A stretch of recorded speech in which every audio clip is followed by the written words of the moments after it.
বাংলাদেশে রাজনীতি করতে হলে যে যাই যে দলেরই যে নেতা রাজনীতি করুক, আমার বেগম খালেদা জিয়ার কাছে যেটা দেখিয়েছেন, বেগম খালেদা তার জীবদ্দশায় যেভাবে রাজনীতি করেছে, এই এই দেখানো পথেই কিন্তু বাংলাদেশের রাজনীতি যারা করেন তারা কিন্তু অনুসরণ করা উচিত।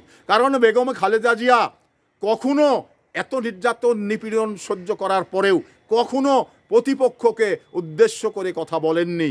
এটা কিন্তু তার দৃষ্টান্ত।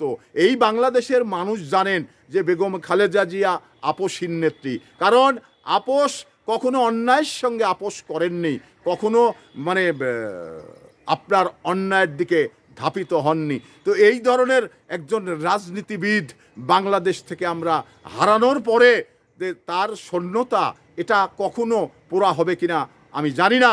তবে এই শুধু জাতীয়তাবাদী দলের নেতৃত্বই দেননি, সারা বাংলাদেশের নেতৃত্ব দিয়েছেন বেগম মরহুমা বেগম খালেদা জিয়া।